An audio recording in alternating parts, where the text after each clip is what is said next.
Players are so skilled, so athletic at younger and younger ages, and the game is rapidly progressing. So when you look at it from that perspective, it's never been harder to make it as a basketball player. But the great news in all of that is that it actually opens up a massive opportunity for players who are paying attention. Because while the game is more skilled and athletic than ever, the level of basketball IQ is lacking significantly, and that has not progressed the same way that those other things have. I talk to high school coaches, college coaches all the time, and they reiterate the same thing. Players are so talented, but yet their understanding and their IQ when it comes to actually playing the game and making the right decisions consistently is severely lacking. So if you want to stand out, you want to get ahead, and you want to compete in a world where basketball has never been more competitive, that you have to make it your mission to become a high IQ player. High IQ players see the game in a completely different way than most. The average player is so focused on the short term. They want to get on TikTok and learn a new move. They want to go to the gym and practice all their dribble combos and step back threes. The high IQ player has a much bigger and more long-term view of how to develop themselves as basketball players. They're going to work on the things that actually matter.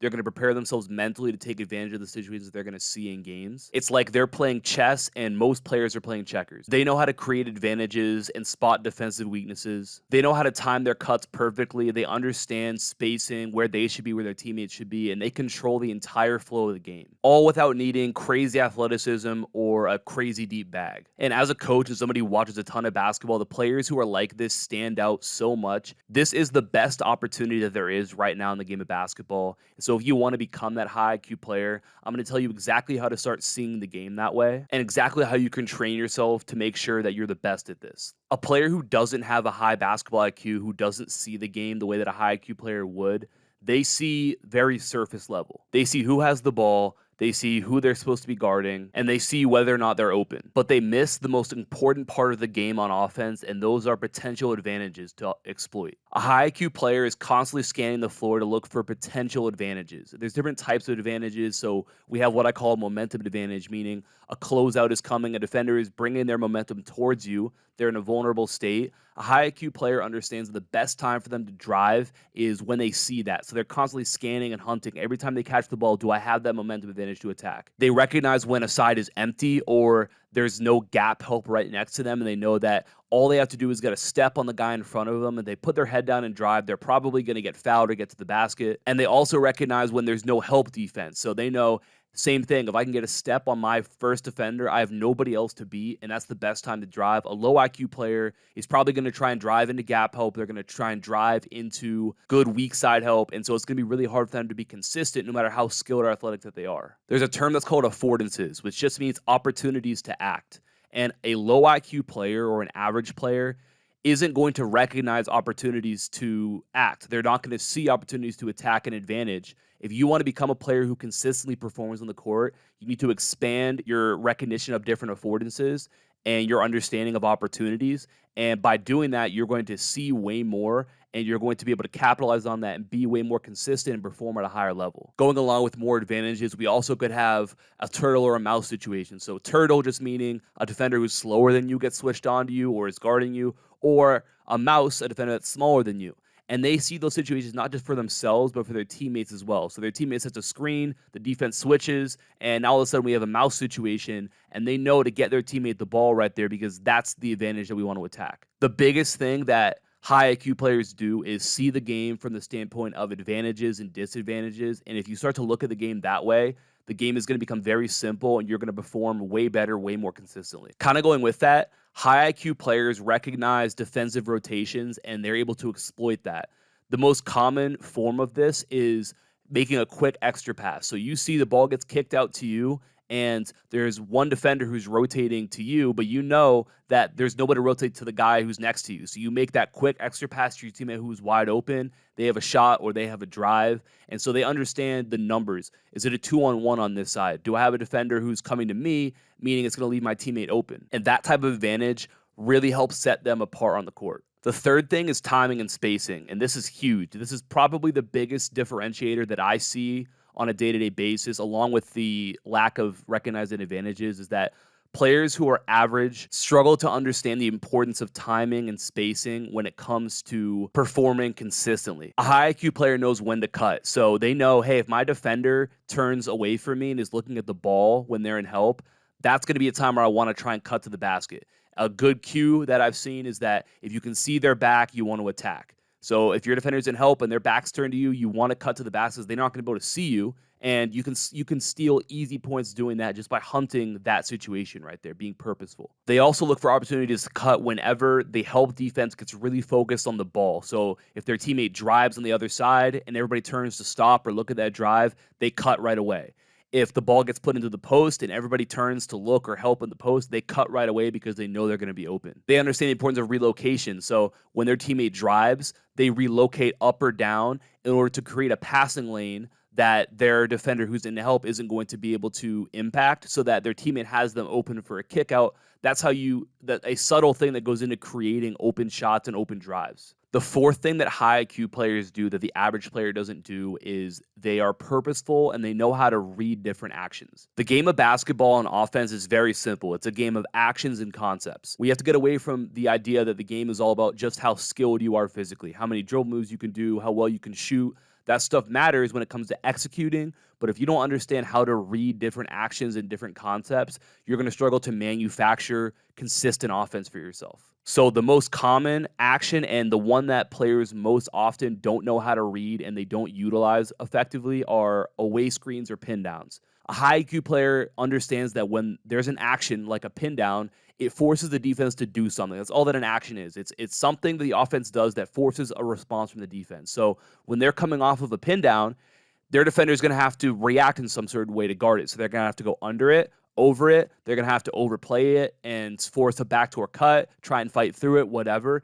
And a smart offensive player is going to use that against them. So they know, hey, if I'm a shooter and so my defender is chasing me over screens, then I want to curl around the screen because they're going to be trailing me. And then I essentially can have a layup coming off that because my defender is behind me. Or if they go under it, I'm going to flare out to the perimeter because now my defender's got to go under the screen and then close out to the wing. So I've got a shot or I have an attack. They also know if their defender is overplaying the screen or if they're really trying hard to fight through it, then they want a backdoor cut because their defender is out of position and they're going to be able to, again, probably get a layup out of that. A high IQ screener is going to understand that if they switch an action, I want to slip to the basket because it means that that space is going to be vulnerable because of that switch. If you click the top link down below, I have a free Basketball IQ Masterclass where I go through these actions in depth and even more actions as well that are super important for you to understand. Like I said, the game is actions and concepts. So if you don't know how to be purposeful and use these at a high level, you're not going to be very successful. And on the contrary, like I mentioned, even if you're not the best athlete or the best player on the court, if you know how to use what the defense does against them, you're going to be able to be consistent and perform on the court, even against players who maybe are better than you. So that masterclass is the top link down below. It's completely free. Make sure you check that out. Take notes. It's going to be huge for you. With these next couple, I kind of want to dive even deeper to like the next layer of having a high basketball IQ. This is players who have really mastered the mental side of the game. This is the habits that they have that the majority of players don't, but it will set you apart so quickly. The first thing is that these players understand the flow of the game and momentum. So they know if they haven't scored in the last few possessions or the team hasn't scored, they're struggling. Well, they have to know, hey, what's the best thing that we can get to get ourselves a look here? We just got to get one to go. So maybe it's a certain set that your team has. Maybe it's a certain action that's been working. But a lot of times a low IQ player is just going to keep going and going and going and not thinking about how does the flow of the game, how is what happened the last 3-4 possessions, how does that have to impact what we do right now? A high IQ player is going to understand that and they're going to get to their strong suit, their team's strong suit in those moments. Likewise, they're also going to know who on the floor has the hot hand. So did someone just hit a three? Well, now I got to make sure that next time that I drive and someone steps in and they're open, I have to give them the ball. Even if I maybe could make a layup or maybe I get fouled and I go to the free throw line, that guy is heating up. He's hit 2 threes. I got to get him the ball again. We got to ride the hot hands. They might know that the defense just subbed in somebody who's not a good defender. And so now they know, hey, we got to go and attack that person right there. There's our advantage to go at. Really, all of this is what people would refer to as being in control of the game. So you look at somebody like LeBron James and the way that he just has a complete control over everything that's happening on the court is because he understands the game within the game when it comes to momentum and the flow of the game. The next thing is that high IQ players understand defensive tendencies. So they pick up very quickly if a defender is susceptible to biting on pass fakes or shot fakes. They know if a defender is overplaying in passing lanes or is weak in gap help. Maybe that defender struggles to guard a certain direction, or maybe they're really bad when it comes to closing out and it's a great time to attack. They understand just by observing what's going on where the weaknesses are in the defense. And the last thing I want to talk about that high IQ players do is that they see the bigger picture. Average players, like I mentioned before, are so focused on the short term. Who am I guarding?